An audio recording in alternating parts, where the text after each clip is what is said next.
Нас всех постоянно предупреждают о действиях аферистов и об опасности. Но проблема не перестает быть актуальной. Чтобы не стать жертвой мошеннических действий, для специалистов администрации округа, культурных, спортивных, образовательных и иных бюджетных организаций города была проведена профилактическая беседа. О возможных способах и схемах обмана рассказали сотрудники полиции.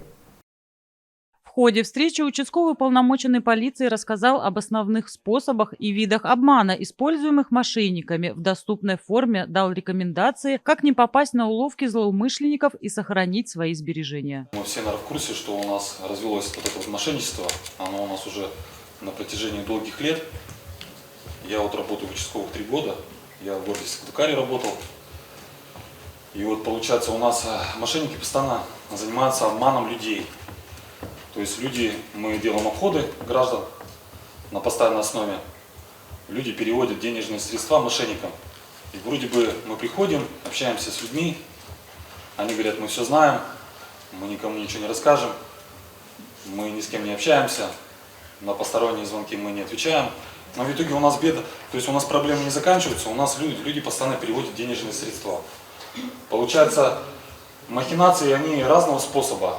То есть мошенники у нас сейчас стали очень умные. Они, получается, придумывают очень разные истории, версии. То есть там, получается, звонки поступают не только там с госуслуг, с пенсионного фонда, с МФЦ. Разные предлоги там, перевести там где-то какие-то оказания услуг.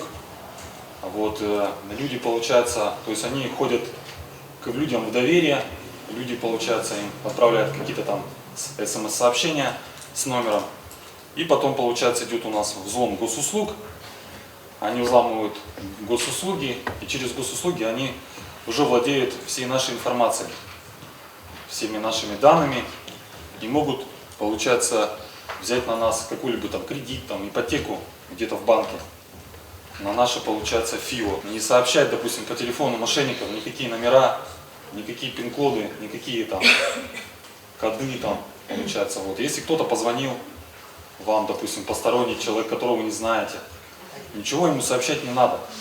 Если вы что-то там, получается, не знаете, там где-то что-то растерялись, где-то в чем-то сомневаетесь, позвоните в полицию. Мы вас проконсультируем, расскажем, куда вам позвонить, как вам действовать в той или иной ситуации. Полицейские рекомендуют не доверять звонкам от незнакомцев, несмотря на то, кем они представляются на другом конце трубки, будь то сотрудник банка, государственных услуг или представитель силовых структур. Лучше сразу прекратить звонок. Также сотрудник правоохранительных органов предупредил пришедших на встречу, что много мошенников можно встретить и в интернете. Никогда не переходите по сомнительным ссылкам, не доверяйте непроверенным и малоизвестным магазинам в сети и продавцам на интернет-сервисах для размещения объявлений о товарах и услугах от частных лиц. Ни в коем случае нельзя разглашать свои персональные данные и данные своих банковских карт и счетов третьим лицам.